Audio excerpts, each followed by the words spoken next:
밤 11시 47분 며느리가 제 손목을 잡아 비틀었습니다. 그리고 아들은 문틈에서 아무 말도 하지 않았지요. 새벽 3시 10분 저는 배낭 하나 들고 집을 나왔습니다. 2억 8천. 재개발 돈 앞에서 가족은 사람을 지웠습니다. 카드 내역엔 밤 12시 30분부터 새벽 2시까지 38만, 59만, 79만. 반복 결제가 찍혀 있었어요. 그 숫자를 본 순간부터 며느리는 제 입을 막으려 했습니다. 진단서 한 장, 사진 몇 장, 등기 서류의 50%. 그게 결국 모든 걸 뒤집을 겁니다. 저는 도망자가 아닙니다. 이번엔 서류를 들고 그 집 문을 다시 열 겁니다. 구독 버튼을 눌러주세요. 이런 감동적인 이야기를 전해드립니다. 사시는 곳을 댓글에 남겨주세요. 제 이름은 오명숙입니다. 68입니다. 부산 사하구의 오래된 아파트에 살고 있습니다. 복도는 좁고 벽지는 군데군데 들떠 있습니다. 엘리베이터 문은 닫힐 때마다 덜컥 소리를 냅니다. 재개발 얘기가 나온 뒤로는 그 덜컥거림마저 사람 마음을 불안하게 만들었지요. 저는 평생 숫자와 함께 살았습니다. 젊을 때는 작은 회사에서 격리 보조 일을 했어요. 월급날이면 전표를 맞추고 계산기를 두드리고 영수증을 철로 묶었습니다. 그 습관이 몸에 남아 지금도 가계부를 씁니다. 30년이 넘었지요. 제 글씨는 단정합니다. 지우개 자국이 적습니다. 실수해도 다시 쓰는 편입니다. 제 인생도 늘 그렇게 정리하며 살고 싶었습니다. 남편은 몇 해 전에 떠났습니다. 장례를 치르고 집에 돌아왔을 때 집이 너무 조용해서 숨이 막혔지요. 그때 아들이 말했습니다. 엄마, 우리랑 같이 살자. 저는 그 말을 믿었습니다. 가족이라는 말이 아직 따뜻하다고 생각했거든요. 아들 오재민은 41입니다. 물류센터에서 팀장을 합니다. 야간 근무가 많습니다. 눈밑이 늘 그늘져 있고 전화는 짧게 끊는 편입니다. 원래 다정한 아이였어요. 하지만 결혼하고 나서부터는 말이 줄었습니다. 무엇보다 불편한 순간에는 고개를 숙입니다. 그게 결국 제 마음을 가장 아프게 할 줄은 몰랐지요. 며느리 한서윤은 36입니다. 피부관리실을 운영합니다. 손이 매끈하고 손톱이 반듯합니다. 웃을 때는 친절하지만 눈이 웃지 않을 때가 있습니다. 처음에는 저도 그걸 잘 몰랐어요. 사람이 바빠서 그렇겠지, 피곤해서 그렇겠지 했지요. 재개발 얘기가 나오면서 분위기가 바뀌었습니다. 단지 게시판에 종이가 붙고 엘리베이터 안에서 사람들이 돈 얘기를 하기 시작했어요. 입주권 나오면 얼마래? 보상금이 2억은 넘는다더라. 그 말이 오가던 날부터 서윤의 목소리가 달라졌습니다. 낮아지고 날이 서고 결론이 빨라졌습니다. 생활비 얘기도 자주 나왔습니다. 서윤은 요즘 물가가 어떠냐는 말로 시작해 결국 숫자를 내밀었습니다. 월 180만. 제가 대답을 망설이면 표정이 굳었습니다. 저는 싸우기 싫어서 알겠다고 했지요. 남편 없이 남은 삶에서 집안 분위기까지 잃고 싶지 않았습니다. 그런데 어느 날 제 손이 먼저 움직였습니다. 식탁 위에 놓인 아들의 지갑에서 카드가 빠져 있었고 아들이 잠든 새벽에 알림이 떠 있었어요. 제가 일부러 본 건 아니었습니다. 화면이 켜진 채로 있었지요. 시간이 찍혀 있었습니다. 밤 12시 30분. 금액이 찍혀 있었습니다. 59만 원. 며칠 뒤엔 79만 원. 그 다음엔 38만 원. 비슷한 시간이 비슷한 금액으로 반복됐습니다. 저는 가계부를 펼친 손이 굳었습니다. 이게 무슨 돈이지? 어디에 쓴 거지? 머릿속이 복잡해졌습니다. 그리고 동시에 제 마음 한구석이 서늘해졌습니다. 이 숫자를 아들이 숨기고 있다는 사실이요. 그리고 그 숫자가 며느리에게는 약점이자 무기가 될 수 있다는 사실이요. 저는 조심스럽게 아들에게 물어보려 했습니다. 그런데 질문을 꺼내기도 전에 서윤이 먼저 표정을 바꿨습니다. 눈빛이 딱 굳었지요. 그때 저는 알았습니다. 이 집에서 숫자는 단순한 돈이 아니었습니다. 사람의 목줄이었습니다. 그날 저녁도 평범해 보였습니다. TV에서는 드라마가 흘렀고 부엌에서는 국이 끓고 있었습니다. 저는 방에서 가계부를 정리하고 있었지요. 펜 끝이 종이를 긁는 소리가 조용히 들렸습니다. 저는 그 소리가 좋았습니다. 정리되고 있다는 느낌이 들었거든요. 그때 복도에서 발소리가 멈췄습니다. 문이 열리는 소리, 그리고 서윤의 짧은 한숨. 저는 펜을 내려놓았습니다. 가슴이 이유 없이 한번 내려앉았지요. 서윤은 문턱에 서서 제 가계부를 바라봤습니다.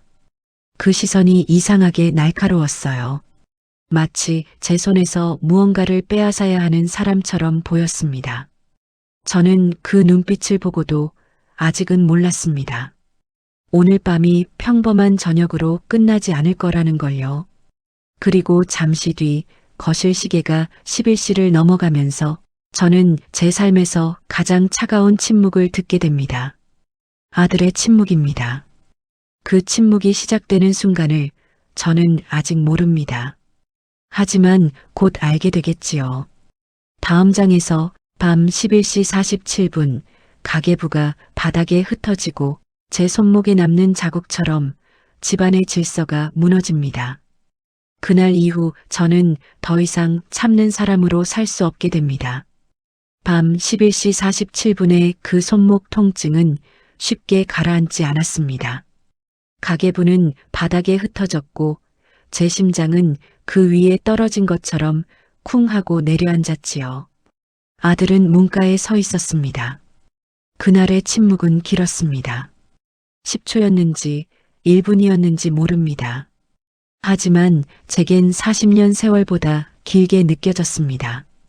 저는 그 자리에서 소리를 내지 않았습니다.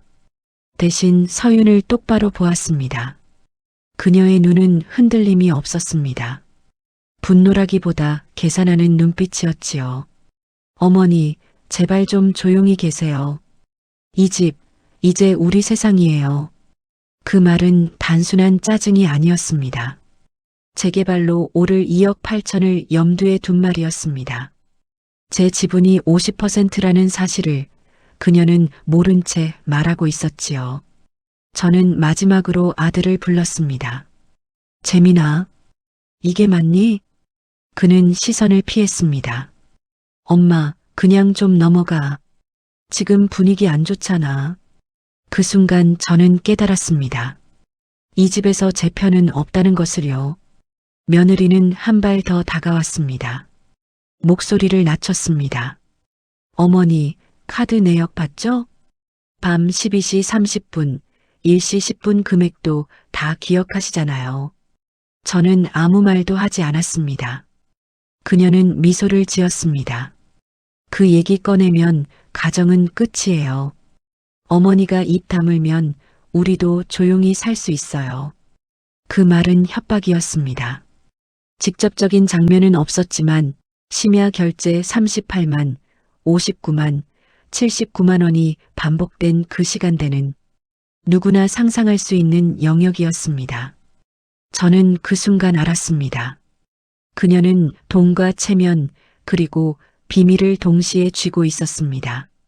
그리고 저를 밀어내야만 완전한 승자가 된다고 믿고 있었습니다. 손목을 다시 한번 세게 잡아당겼습니다. 아프다는 말이 목구멍까지 올라왔지만 참았습니다. 어머니는 빠지세요. 이 집 문제는 우리 부부 문제예요.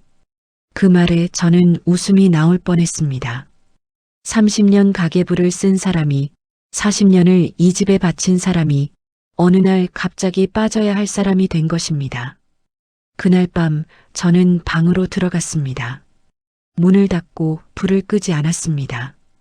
벽에 비친 제 그림자가 낯설었습니다. 시계는 새벽 1시를 넘기고 있었습니다. 거실에서 낮은 목소리가 오갔습니다. 제 이름이 몇 번 들렸습니다. 그 뒤에 웃음이 섞여 있었지요. 저는 가방을 꺼냈습니다. 아직 나갈 생각은 아니었습니다. 그저 만약을 대비한 정리였습니다. 통장 2개, 잔액 5,200만 원, 남편이 남겨둔 비상금이었습니다. 그 통장을 보며 숨을 골랐습니다. 새벽 2시 20분, 부엌에서 물 끓는 소리가 났습니다. 문이 열렸다 닫히는 소리, 그리고 낮게 속삭이는 목소리. 저는 문틈으로 나가려다 멈췄습니다. 굳이 듣지 않아도 알 것 같았습니다. 그 시간대, 그 카드 결제, 그 숨소리. 저는 고개를 숙였습니다. 이건 도덕의 문제가 아니라 권력의 문제라는 걸 느꼈습니다. 그리고 새벽 3시 10분, 저는 결국 가방을 들었습니다. 문을 여는 순간 아들이 나왔습니다. 잠이 덜 깬 얼굴이었습니다. 엄마, 어디가? 잠깐 바람 좀 쐬고 오마. 그는 말리지 않았습니다. 그저 한숨을 쉬었습니다. 그 한숨이 마지막이었습니다. 밖은 비가 내리고 있었습니다. 복도등은 깜빡였습니다. 제 손목은 여전히 욱신거렸습니다. 계단을 내려가며 생각했습니다. 이건 도망이 아니다. 살기 위한 이동이다. 40년 세월을 지키려다 한순간에 밀려난 사람이 되었습니다. 하지만 아직 제 이름이 적힌 서류가 있습니다. 아직 제 손에 통장이 있습니다. 아직 제 기억 속에 모든 날짜와 시간이 남아 있습니다. 비를 맞으며 저는 결심했습니다. 울지 않겠다고. 이제는 숫자로 말하겠다고. 2억 8천, 월 180만, 심야 38만, 59만, 79만, 그리고 지분 50%. 숫자는 거짓말을 하지 않습니다. 다음 장에서는 그 숫자들이 어떻게 무기가 되는지 보게 될 것입니다. 저는 더 이상 참는 사람이 아닙니다. 이제는 기록하는 사람입니다. 비가 그친 다음 날이었습니다. 원룸 창문 밖에는 빨래줄이 흔들리고 있었습니다. 젖은 골목 냄새가 아직 가시지 않았습니다. 저는 좁은 책상에 앉아 가계부를 펼쳤습니다. 펜을 쥐는 손이 조금 떨렸습니다. 손목 통증은 여전했습니다. 어젯밤의 압박이 아직 남아 있었지요. 이 장에서 저는 집을 나왔습니다. 그러나 문제는 사라지지 않았습니다. 오히려 더 커졌습니다. 휴대전화에 메시지가 도착했습니다. 아들이었습니다. 엄마, 어디야? 이렇게 나가면 더 이상해져. 사람들 말 나오기 전에 들어와. 사람들 말. 그 말이 제 가슴을 눌렀습니다. 잠시 뒤 또 하나의 메시지가 왔습니다. 보낸 사람은 며느리 서윤이었습니다. 어머니, 동네에 괜한 소문 돌기 전에 조용히 하세요. 요즘 기억도 자주 깜빡하시잖아요. 그 문장을 읽는 순간 숨이 막혔습니다. 이제는 폭력이 아니라 프레임이었습니다. 치매 기운이 있다는 말. 사람의 존재를 지우는 가장 손쉬운 방법이었지요. 저는 거울을 보았습니다. 주름은 늘 있었지만 정신은 또렷했습니다. 그런데도 누군가 한 문장으로 저를 무너뜨릴 수 있다는 사실이 두려웠습니다. 동네 편의점 앞을 지나가는데 두 사람이 제 쪽을 힐끔 보는 것이 느껴졌습니다. 웃음은 아니었지만 속삭임은 분명했습니다. 그 집 말이야. 어머니가 좀 이상해졌대. 발걸음이 멈췄습니다. 등이 서늘해졌습니다. 이건 단순한 가족 싸움이 아니었습니다. 명예를 건 싸움이었습니다. 재개발 보상금 2억 8천보다 무서운 건 이상한 사람이라는 낙인이었습니다. 저는 병원으로 향했습니다. 접수대에 앉아 이름을 적을 때 손이 잠시 멈췄습니다. 진단서는 어젯밤 손목 통증 때문만이 아니었습니다. 정신이 멀쩡하다는 기록이 필요했습니다. 의사는 조용히 물었습니다. 어디 다치셨습니까? 저는 짧게 말했습니다. 손목을 좀 세게 잡혔습니다. 의사는 더 묻지 않았습니다. 다만 차분히 기록했습니다. 사진도 남겼습니다. 혹시 법적 문제입니까? 저는 잠시 침묵했습니다. 그리고 고개를 끄덕였습니다. 그럴 수도 있습니다. 병원을 나오며 저는 생각했습니다. 증거는 모이고 있습니다. 그런데 이걸로 충분할까? 집으로 돌아가지 못하는 상황에서 며느리는 계속 메시지를 보냈습니다. 어머니, 괜히 재민이 인생 망치지 마세요. 카드 얘기 꺼내면 다 끝이에요. 그 말 속에는 분명한 협박이 있었습니다. 심야 결제 38만, 59만, 79만 원. 밤 12시 30분, 새벽 1시 10분. 숫자가 머릿속을 맴돌았습니다. 직접적인 장면은 없었습니다. 그러나 그 시간대와 금액은 충분히 상상력을 자극했습니다. 저는 도서관으로 갔습니다. 조용한 열람실에 앉아 노트를 펼쳤습니다. 날짜를 적었습니다. 시간을 적었습니다. 말을 적었습니다. 밤 11시 47분, 손목 압박. 새벽 3시 10분, 집을 나옴. 월 180만 요구 시작 시점. 재개발 공지 개시 날짜. 글자를 적을수록 숨이 조금씩 고르게 변했습니다. 감정이 숫자로 정리되기 시작했습니다. 그러나 방법은 여전히 막막했습니다. 집으로 돌아가자니 또다시 밀려날 것 같고 경찰을 부르자니 가족이 산산이 부서질 것 같았습니다. 그날 저녁 아들에게 전화가 왔습니다. 엄마, 왜 이렇게까지 해? 그냥 조용히 있으면 돼.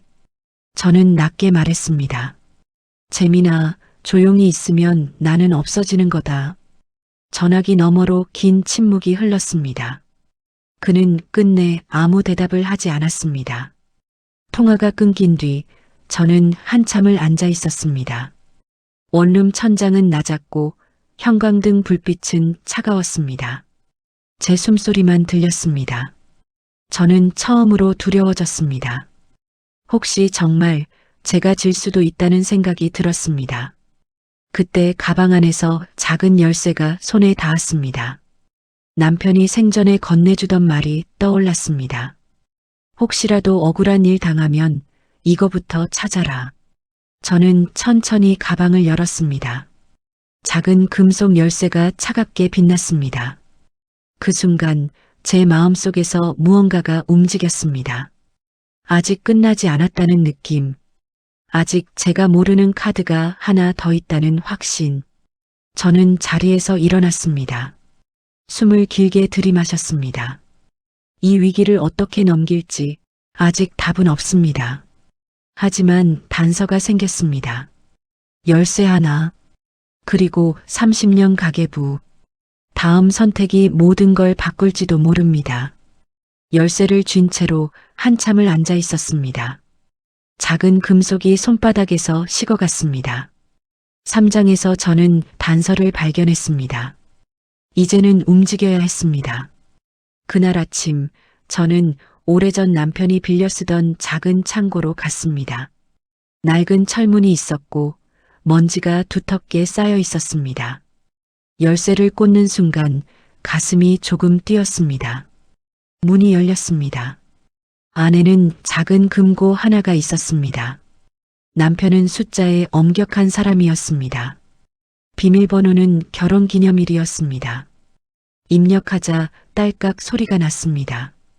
서류 봉투가 몇 개 들어 있었습니다. 그중 가장 위에 놓인 것이 등기부 등본 사본이었습니다. 제 이름이 선명했습니다. 지분 50%. 그 순간 허리가 곧게 펴졌습니다. 그 집은 완전히 밀려날 공간이 아니었습니다. 법적으로도 기억으로도 제 자리였습니다. 저는 곧바로 변호사 사무실을 찾았습니다. 작은 건물이었지만 실내는 밝았습니다. 창가에 화분이 놓여 있었고 공기가 차분했습니다. 변호사 김도아 씨는 제 이야기를 조용히 들었습니다. 중간에 끼어들지 않았습니다. 제가 날짜를 말하면 그는 고개를 끄덕이며 메모했습니다.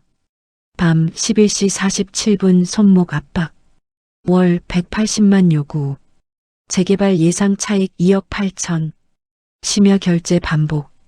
제가 말을 멈추자 그는 잠시 생각했습니다. 어머니, 증거는 충분합니다. 폭력은 경미해 보여도 반복 정황이 중요합니다. 그리고 지분 50%면 내쫓을 수 없습니다. 저는 한숨을 길게 내쉬었습니다. 처음으로 숨이 깊게 들어왔습니다. 그럼 제가 돌아가도 됩니까?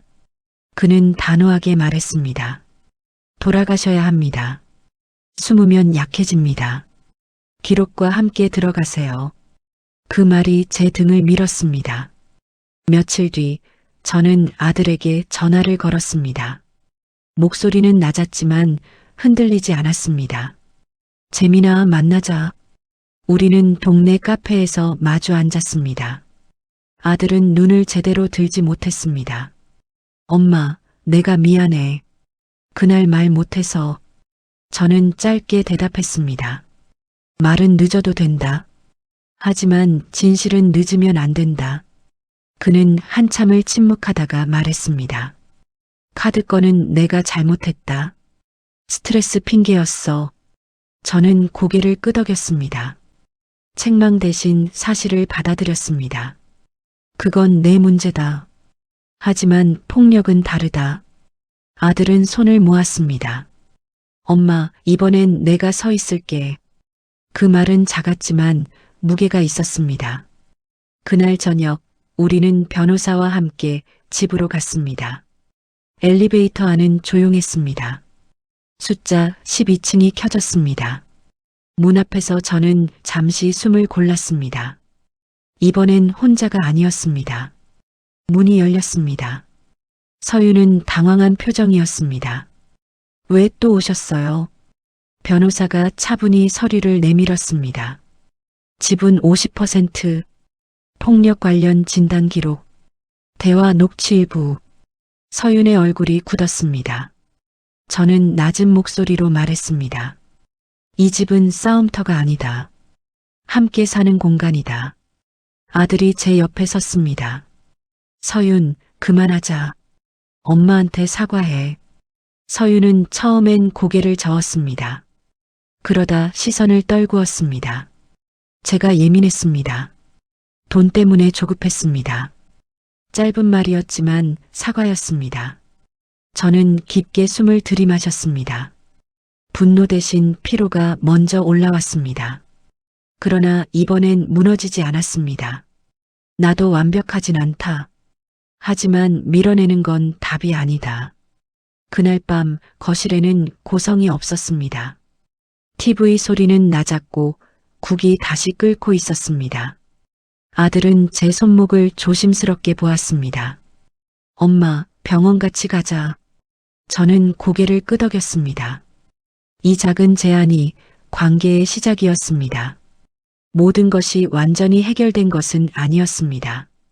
재개발 문제도 카드 문제도 남아 있습니다. 2억 8천은 아직 숫자일 뿐입니다.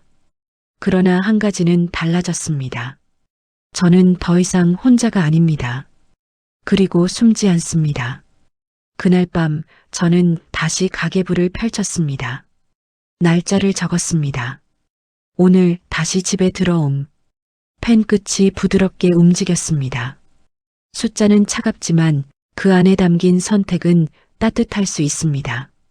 이제 남은 건 정리입니다. 진짜 해결은 다음 장에서 시작됩니다. 문이 닫히는 소리가 그날은 다르게 들렸습니다. 사장에서 저는 다시 집에 들어왔습니다. 하지만 돌아왔다는 말은 쉽고 살아간다는 건 어렵지요. 그래서 5장은 정리의 시간입니다. 희망이 결실이 되려면 끝까지 현실을 지나야 합니다. 다음 날 아침 변호사 김도아 씨가 다시 찾아왔습니다. 거실 테이블 위에 서류가 차례로 놓였습니다. 등기 관련 자료, 재개발 안내문, 진단 기록, 그리고 그동안 제가 쓴 날짜별 메모. 종이들이 조용히 쌓이자 집안 공기도 조금씩 정리되는 것 같았습니다. 어머니, 오늘은 감정 얘기보다 절차를 잡겠습니다. 지분 50%는 확실합니다. 누구도 임의로 배제할 수 없습니다. 그 말이 이상하게 따뜻하게 들렸습니다. 차가운 법이 제 편이 될 수도 있다는 사실이요. 아들 재민은 서류를 한 장씩 넘기며 고개를 숙였습니다. 그 손이 떨리는 걸 저는 보았습니다. 그 떨림은 죄책감이었습니다. 며느리 서유는 말이 없었습니다. 식탁 끝에 앉아 손톱만 만지작거렸습니다. 예전 같으면 저를 똑바로 보며 밀어붙였을 텐데 오늘은 눈을 들지 못했습니다. 김도아 씨가 조용히 말했습니다. 서윤 씨, 폭력은 단 한 번이어도 문제지만 그날 이후의 말과 태도도 기록으로 남아 있습니다. 그리고 허위 소문이 있었다면 그것도 책임이 생깁니다. 서윤의 어깨가 움찔했습니다.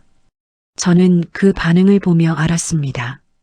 세게가 아니라 정확하게가 사람을 무너뜨린다는 것을요. 재민이 입을 열었습니다. 서윤아, 그만하자. 엄마한테 사과하자. 서윤은 한참 동안 입술을 깨물었습니다. 그리고 아주 작게 말했습니다. 죄송해요, 어머니. 제가 돈 때문에 눈이 돌았어요. 재개발 얘기 나오고 2억 8천이 자꾸 머리에 박혀서. 그 말이 핑계라는 걸 저는 압니다. 하지만 동시에 그 말이 시작이라는 것도 압니다. 저는 잠시 침묵했습니다. 손목에 남아있던 통증이 떠올랐고 문틈에서 멈춰있던 아들의 얼굴이 떠올랐습니다. 40년을 참아온 습관이 목구멍까지 올라왔습니다. 그렇다고 다시 참는 사람으로 돌아갈 수는 없었습니다. 저는 천천히 말했습니다. 서윤아, 사과는 말로 끝나면 안 된다. 손을 올린 순간 나는 사람이 아니라 물건이 됐다. 다시는 그런 일이 없도록 너도 내 자리를 지켜야 한다. 서윤의 눈가가 젖었습니다. 그 눈물이 진심인지 두려움인지 저는 단정하지 않았습니다. 다만 한 가지는 분명했습니다. 이제는 제가 침묵하지 않는다는 것. 그날 오후 재민이 저를 병원에 데려갔습니다. 대기실 의자에 앉아 있을 때 재민이 제 앞에 무릎을 조금 굽히듯 앉았습니다. 엄마, 내가 진짜 미안해. 그날 11시 47분 내가 보고도 아무 말 못했어. 내가 겁났어. 가정이 깨질까봐. 저는 재민을 바라봤습니다. 눈 밑에 그늘이 짙었습니다. 그 아이도 사실 지쳐 있었던 겁니다. 저는 낮게 대답했습니다. 가정은 원래 완벽하지 않다. 하지만 사람이 부서지면 가정도 결국 부서진다. 내가 지킬 건 체면이 아니라 사람이다. 재민이 울먹이며 고개를 끄덕였습니다. 그 모습이 낯설면서도 오래 기다렸던 장면 같았습니다. 며칠 뒤 서류 정리가 본격적으로 시작되었습니다. 재개발 관련 권리 관계도 확실히 해두었습니다. 누가 가져가느냐가 아니라 누구도 빼앗지 못하게 만드는 정리였습니다. 김도아 씨는 현실적으로 말했습니다. 가족이라도 돈 앞에서는 흔들립니다. 그래서 더더욱 문서로 경계를 세워야 합니다. 저는 고개를 끄덕였습니다. 이 과정이 통쾌한 복수라기보다 사람답게 살기 위한 울타리라는 걸 알게 되었지요. 가장 큰 반전은 그 뒤에 왔습니다. 재민이 스스로 서윤에게 말했습니다. 우리 집 나가자. 엄마를 여기 두고 우리가 나가는 게 맞아. 서윤이 놀라서 재민을 봤습니다. 당신 미쳤어? 재민은 흔들리면서도 끝까지 말했습니다.